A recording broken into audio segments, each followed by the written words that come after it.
as a manager, that clearly shows how incredibly tight and difficult the Premier League is, that you can do that and still go out. So as a manager, does that excite you, or does it just make it harder or more pressure, or is it both?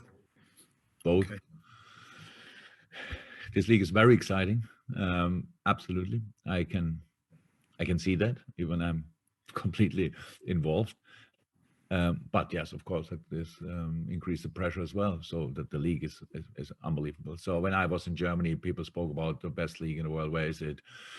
Maybe some people thought it would be Germany. No, it's not. It could be Spain. Maybe there were times when it was Italy. For a few years now, for sure, it's a Premier League, no doubt about that. And it's not a competition.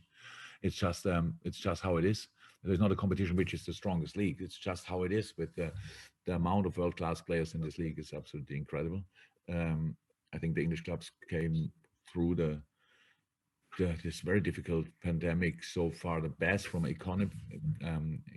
economical point of view, and yeah, that's it. That will not get worse for the next few years. I can see that the league will get stronger and stronger and stronger. The managers get better and all these kind of things. So it's it's a tough race. It is indeed, and you have to, when you have the momentum, you have to treat it really carefully and sensitive, and if you don't have it, you have to fight with all you have to get it back, and that's what we always try. And it almost means you have to break records to win something, as you've already done this season. Yeah, I'm not in the record chasing thing, but if it happens, it's always a good sign. If it's a positive record, obviously, it's always a good sign. But we had different records, and then the things went a little bit the other way. I'm not sure how long we were unbeaten at home last year, and after that, all of a sudden, how long we won all the games at home or were unbeaten, and all of a sudden we have lost 5 or 6 games in a row. So I don't want to come in that situation again. It was felt very uncomfortable. But we are a good football team, and that means we are responsible for putting top class performances on the pitch, and that's what we try. Okay, we'll go to Chris and then to Dom. Okay. I approached this subject with some trepidation, given out what happened last time. But I mean, Michael Edwards has now announced he is leaving at the end of the season, and I was just wondering what, if any, impact that has on you, in terms of how working relationships behind the scenes, because obviously Julian Ward's taken over. I mean, how does that work? How should your relationship with Julian Ward? What can we expect? Very good. Yeah, very good. Very good. I know Jules for a long time. Jules is longer in the club probably than I am. So I met him on my first or second day probably. Since I know him, he's an absolute expert in all things around player scouting, transfers, all these kind of things. He worked very closely together with Michael Edwards in the past. So I don't think there will be any kind of rusty things to overcome. It's just it's a normal thing in life, in business, that people leave the position they were in for a few years, and then somebody else has to take over. But in this specific case, the person who takes over did parts of the job already in the past. How it is when you are get promoted from what you do to the assistant sporting director to the sporting director. So I think will be a very smooth takeover. You know this necessarily, but in English football, the idea of a sporting director 10 years ago was almost mocked in England. I mean, it's completely changed now. Could you just mention a little just more broadly why it is important, you think, for you as a manager to have that person? It never used to be like that in English football. It's completely changed. It feels pretty much. I would have come here 10 years ago and would have told you a sporting director is really important. So you would have told me again, go back to Germany and deal with that there. It's still a completely different role in England than it is in Germany. In Germany, the sporting director sits on the bench. In Germany, the sporting director is talking in press conferences before the game, after the game, all these kind of things that never happen here in England. And the CEO of the club speaks in Germany. I think you saw all interviews of Karl-Heinz Rummenigge when he was in that position, or Aki Watzke when he is in that position. So they all do that. It never happened in England. So still a difference. Sporting director. When I came here, I wanted a sporting director. I think that was the reason why Michael had a similar job before, but like why he got the job in the end, let me say like this, because I don't want to deal every day on a daily basis with players' agents. And I really think that takes energy away from the really important stuff you have to do. I speak to players constantly. I do that, but it's not the right thing that a manager speaks to players about contracts. In my understanding, it's not, because even when a player is very important for you and you give him then the offer he didn't want to hear, like you say, okay, you can earn this and that, and he says, well, I think I'm much more, but these conversations should not happen between the responsible person in all sports things, football things, and so you need somebody in between that, and that's for the player it's the agent, for the club it's the sporting director, in my understanding. So that's it. Apart from that, I did what I always did, and it's like we talk about players, but yes, in my first press conference we spoke about the transfer committee, right? So that worked out pretty well since then, I have to say, but it's still the same. Yeah, it's an important job. I really think it's an important job, but there's no influence on my job. But when it was like this in the past, that the managers did all these kind of talks with agents and players, my day is pretty full. I don't know exactly when they did it. But then I'm maybe not skilled for that. I'm the only one who thinks it's not right to do that. But for us, it works out how we do it now. Dom and then Paul to finish. Yeah, I was last year when you lost to Villa at Villa Park, you said it was the result was a slap in the face. It jolted you. I was just going to say after West Ham, is there such a thing as a good defeat to sort of shake your mind and go again, or do you not see it like that way?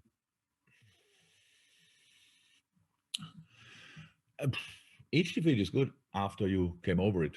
So that's how it is, but it needed a little bit of time for different reasons. But yes, the defeat is important information. But in the moment when you lose, there's no good defeat. There's no good moment for a defeat. But after that, we had no time. We could watch a lot of football in between that game and our game. Unfortunately, not with us in being involved, just players of us. And yes, we have. You always want to see, and you also have to show a reaction on different things. So I spoke after the game about the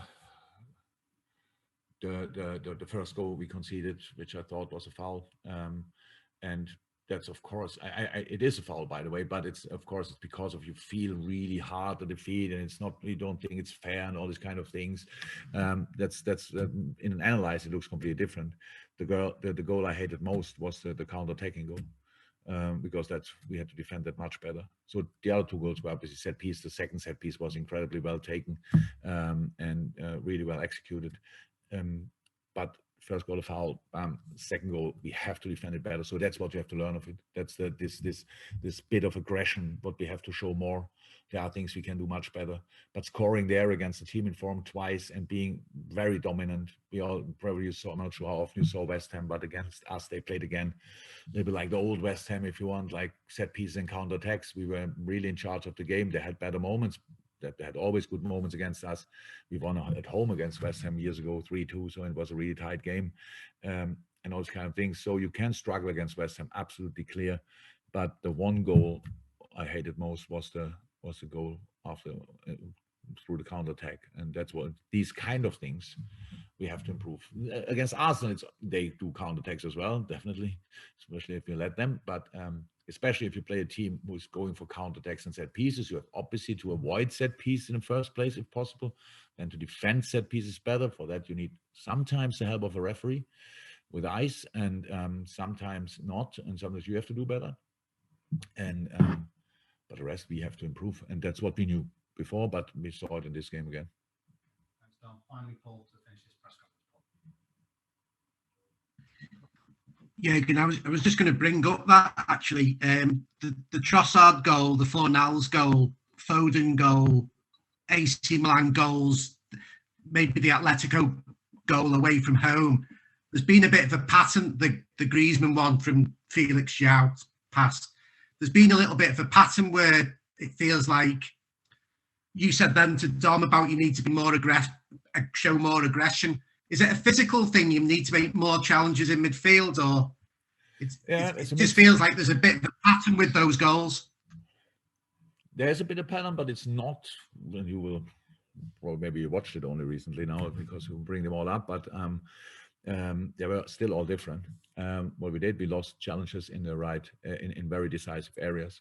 For example, Atletico, we lost the challenges twice in the, especially the Griezmann goal to our Felix in a half right space. So it's like another team will have a look as well before the game, in the game. They learn in the game what we do. So where are they? Where's the weakness? Where can we pass the ball? Blah, blah, blah. Heck, but with Joao Felix, we knew that he will drop in this half right space, and you have to win the challenge there. So in the end, you can see how it is when the pass is played. Then it's really tricky from that moment on. We still made mistakes after that, but the decisive mistake in this moment, it was the challenge, because we outnumbered them in that area. I think we were at least with 2, if not 3 players, but he still came out, and that's a problem with pressing. You invest a lot to outnumber the player on the ball, but then you should win the ball, because otherwise you are in a worse position than you would be if you would man mark, for example, in the decisive area. Yeah, Trossard was a bad one as well. Again, decisive challenge there in the box.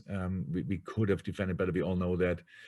So there are patterns, but they're still different. But we have to improve in that area. But we knew that all the time, because we scored an awful lot of goals, but we conceded too many as well. That's how it is, and that's why we have to improve. We all know that you only get consistency through defending. And we have to defend on our highest level. And tomorrow is a very good example for that. If you don't defend against us on your highest level, you shouldn't even try to go there. It makes no sense. They're too good for that. They have now clear patterns. They have now clear things, what they do. They have the players they want in the position they want them to be, and all this kind of thing. So that's a big challenge. But on top of that, still the best way to defend is to keep the ball. And that's what we have to do better as well. So many things.